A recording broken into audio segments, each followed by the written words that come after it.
I want to thank our reader, Nancy Wirtz, for the great reading today, and Karen Drucker, Gary Van Floyd, and our CSL music team for the wonderful music that supports the message.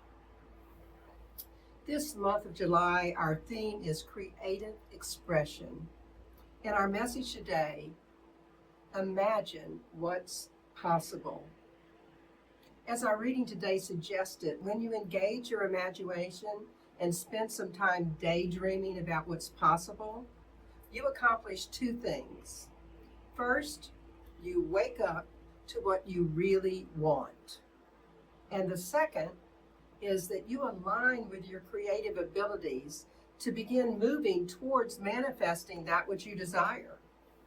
So, do you visualize what's possible for you? Do you daydream about what's possible? Think about that for a moment as I give you your question for the week. What is the one choice you might make today to recognize the power of your own imagination, to release old stories and embrace empowering ones, and to step fully into all that's possible for you? One more time. What is the one choice you might make today to recognize the power of your own imagination, to release old stories and embrace empowering ones, and to step fully into all that is possible for you? I want to begin with a story about a little girl who was staring at a blank canvas. And she'd been sitting there for hours, and one of her teachers came over and said, "What are you doing?" And she said, "I'm painting a picture of God." Well, the adult, of course, said, "But no one knows what God looks like." And the little girl smiled and said, "They will in a minute." I love that story because it's a testament to the power of imagination in youth. Don't you feel that? You know, Albert Einstein wrote, "Imagination is everything. It's the preview of life's coming attractions." It seems that our children know that power of imagination. They know how to daydream about all that's possible, and they know about those coming attractions of their lives. It also seems that as we grow up, we tend to let go of some of that daydreaming and become what many would call more realistic or more practical. In reality, what I think is we become less imaginative and less willing to think outside that box that we put ourselves in, less capable of recognizing that anything we dream, we can make reality if we have enough faith. Yogananda said this, "The power of unfilled desires is the root of all man's slavery. Yet when guided by divine vision, desire becomes the fuel for liberation." Isn't it so true that when we let go of those things that we desire, we do put ourselves in prison?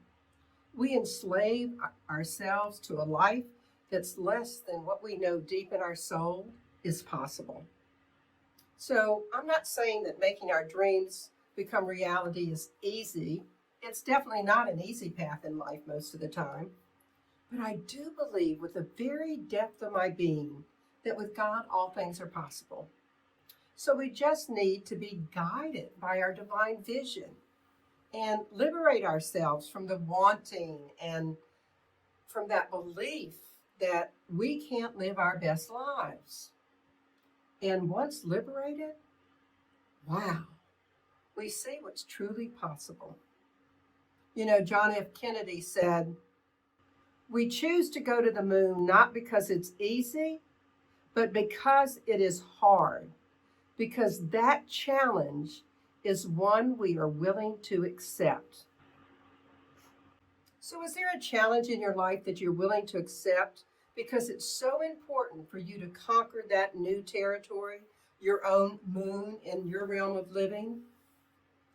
Catherine Economou reminds us, Imagination is the soul's language. It's how spirit reminds you of what you're truly capable of.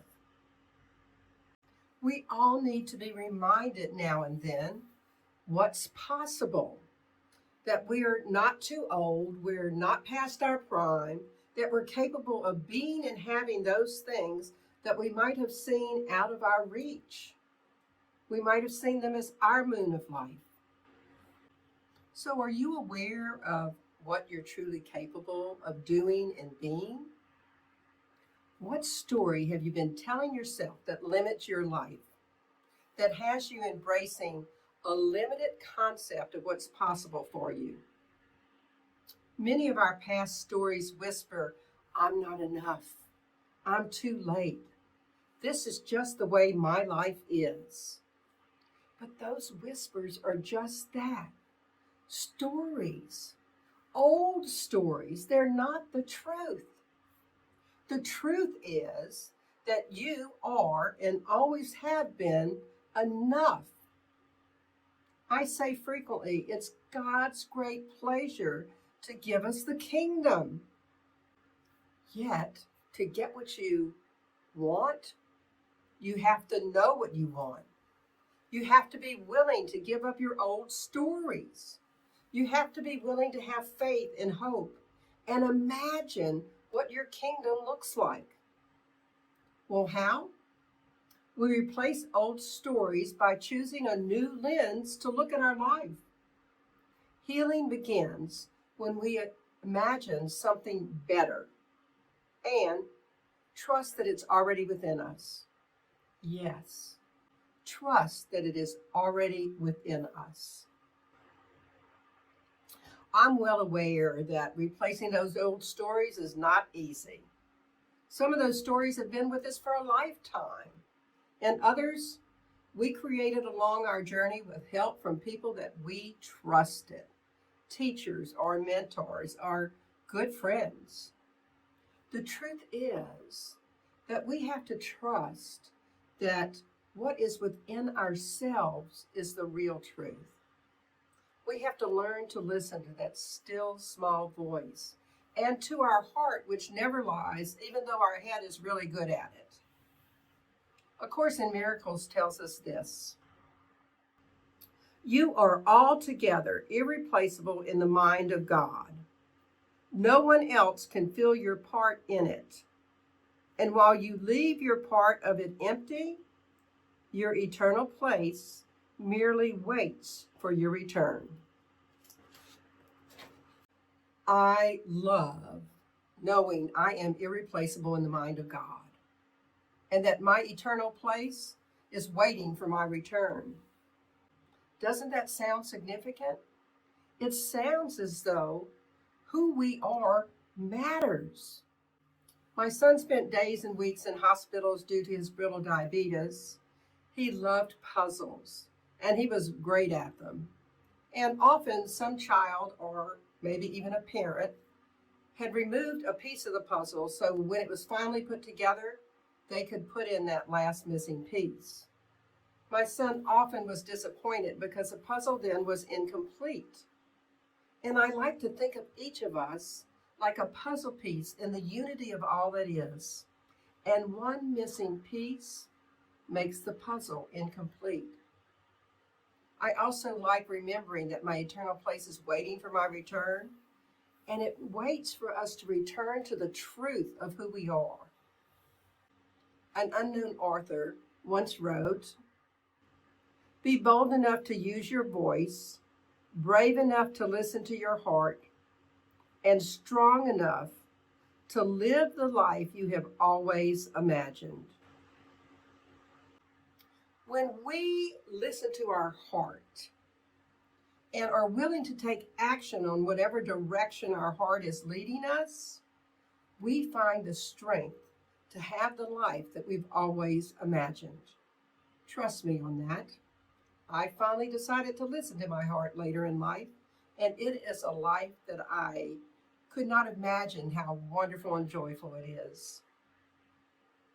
Sometimes that life finds us even when we don't realize we're searching for it.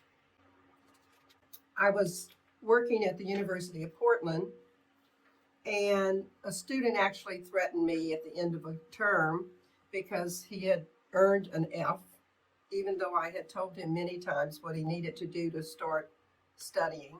And he was a senior, so he was not going to graduate. Well, the note was so threatening about my life that my dean made me have security walk me to my car every day.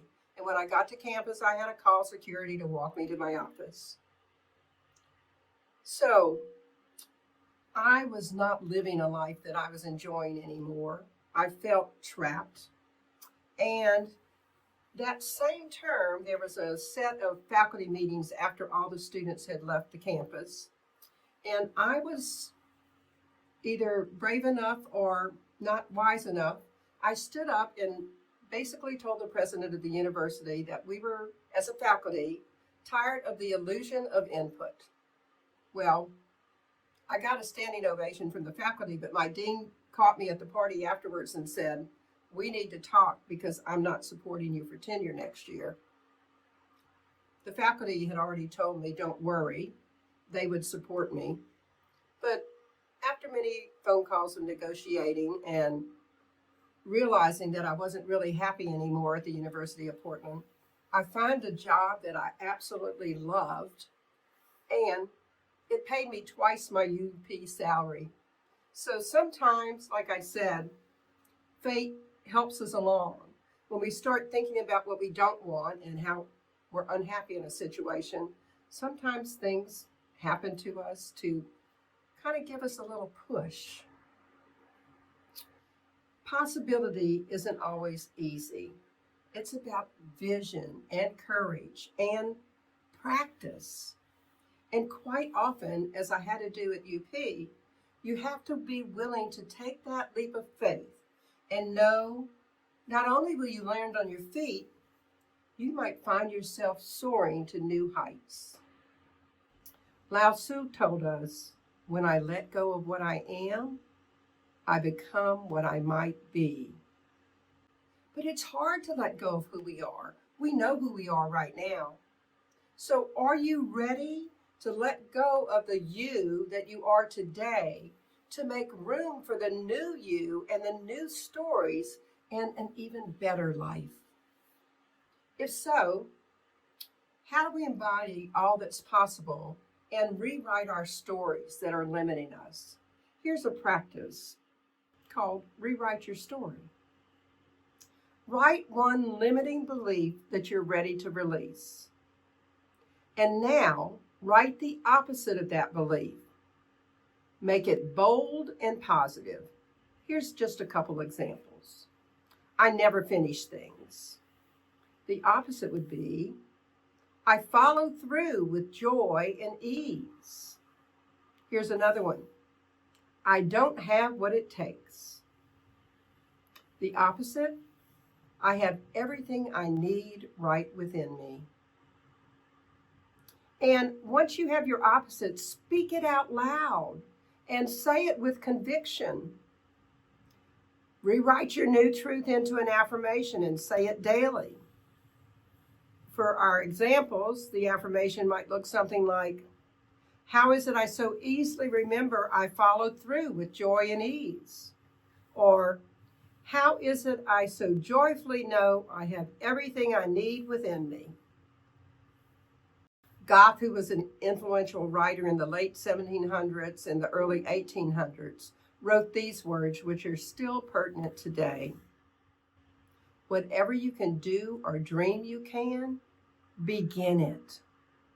Boldness has genius, power, and magic in it. We all want to dream, right? We want to believe in the magic of life. And in our philosophy, we know that there's a power in the universe and we can use it.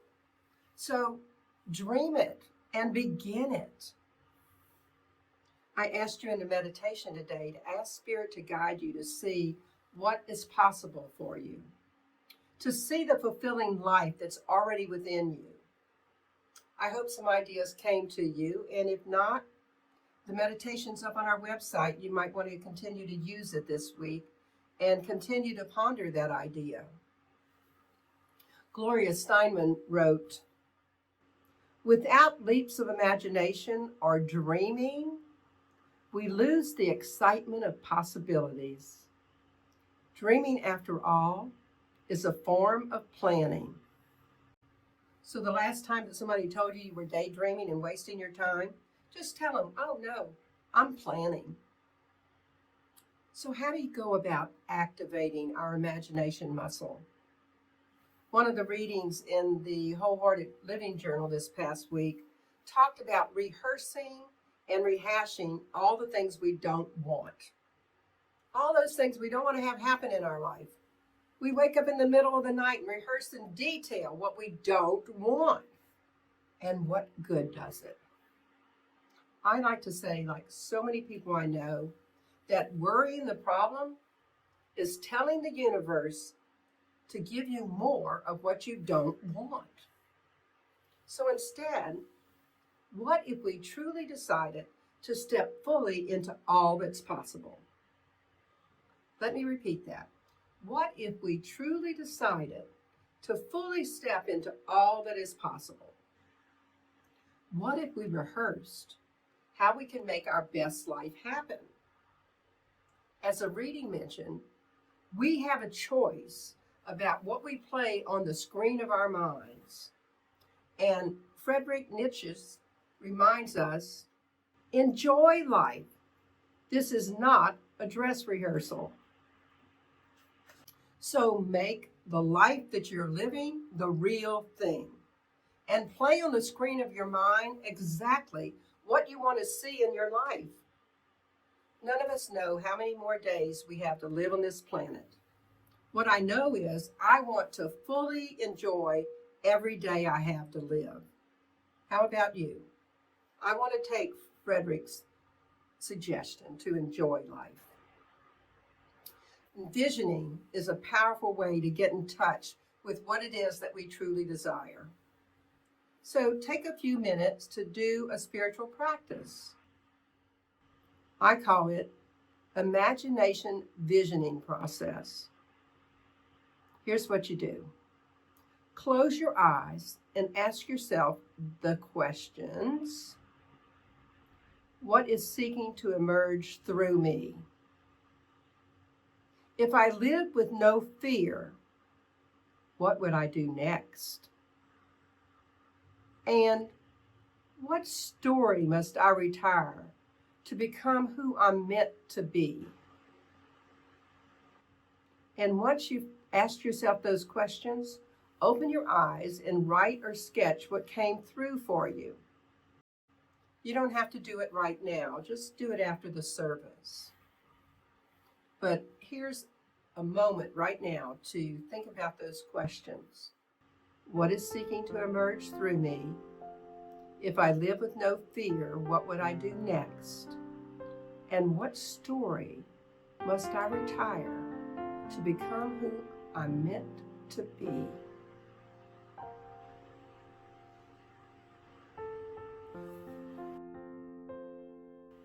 Catherine Economou wrote, "Every time you choose love over fear, faith over doubt, truth over limitation, you reshape reality." And for now, there are a few other spiritual practices I sometimes employ to help me reshape my reality and imagine what's possible, to keep my imagination alive, and to embrace my best life full of joy and peace and whatever else happens to be my kingdom that day. So I want to share them with you. The first one is a daily imagination journal. Get yourself a new journal. And every morning, ask yourself this question. What would be possible if I lived today without limits? And then spend 5 to 10 minutes free writing whatever comes to mind. You'll be amazed at what shows up and how your life might shift if you pay attention. The second one is An imaginative prayer. I love this one. Visualize God as a co-creator whispering to you, let's dream together. We can do anything with God as co-creator, right? Well, I know that's true for me. If I believe it, and if I believe that God is a co-creator with myself. Another one is embodied affirmations. Speak out loud and write your new story and ask yourself every day, how is it I so easily embody a life full of imagination and whatever? And fill in that blank with your God quality of the day. Whether it be joy or peace or ease or comfort or safety or freedom, just ask yourself, how is it I so easily embody a life full of imagination and that God quality? And another one is creative play. Draw, dance, sing, paint, sculpt. No, creativity is the language of the soul, as Catherine Economou told us. Yet another, silence and listening.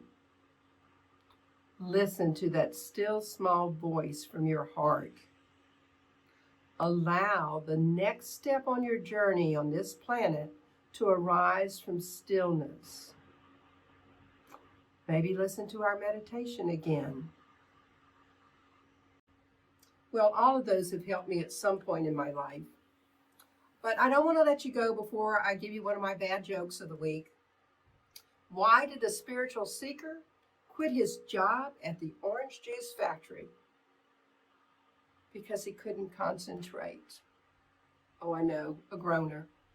Seriously, with regards to imagining what's possible, the bottom line is we must stop talking about what we don't want in our lives and letting that be what is playing on the screen of our mind. We have to remember whatever is playing on the screen of life is what the universe is going to give us. So start playing on that screen what you do want. Start enjoying your life. Play on your screen all those things that perhaps up until now you might not have thought possible. Because what we know is, with God, all things are possible. John Lennon's words rang through me as soon as I started on this topic this week. You may say I'm a dreamer, but I'm not the only one. I hope someday you'll join us and the world will be as one. So join me in dreaming and imagining what is possible so that you can live your best life. Help us bring about a world where we live by example and others want to have what we have because it's such a joyful life that we've found.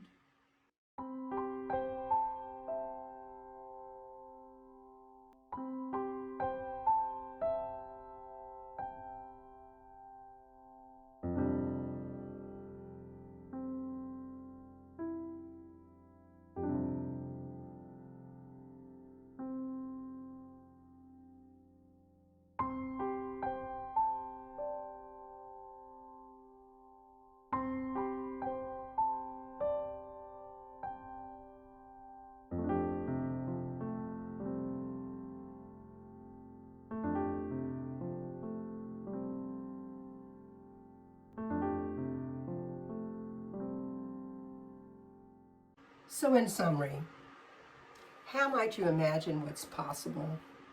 Well, recognize the power of imagination. Remember, imagination is life's coming attractions. And know that divine vision guides you. Release those old stories and embrace empowering ones. Quit limiting your life with disempowering stories. Apply a new lens to what's possible in your life. Know you are irreplaceable in the mind of God. And finally, step fully into all that's possible. Know that you are the one that chooses what to play on your screen of your mind. So choose those things that are what you do want. And remember that dreaming is a form of planning, so do it often. Use some spiritual practices to discover what's possible for you. So here's your affirmation for the week. How is it I so willingly, energetically, and effortlessly recognize the power of my imagination, release old stories and embrace empowering ones, and step fully into all that is possible? And your challenge for the week? Use your imagination. Commit to doing some spiritual practices that are going to enhance your ability to imagine what's possible and what you really do want. You can use some of the practices from today or make up your own. So let's pray. I want to close with this blessing that I hope inspires you to imagine what's possible for yourself in life. Divine presence. May each of us remember to ask ourselves daily, what else is possible for me? And what if the life I long for is already within me? Maybe walk with the courage to imagine the life that calls our heart.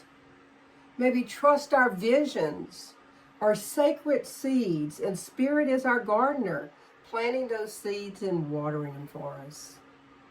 And may we awaken each day knowing, as we read in Matthew 19:26, with God, all things are possible. Maybe play on our minds only those things that bring peace and love and joy into our lives. Spirit, what I know to be the truth is that each of us heard something today that's helping us to live in our creative expression and make the rest of our lives the best of our lives. I see each of us being the embodiment of divine love. So guide our steps with wisdom. Fill our days with gentleness, kindness, and vision.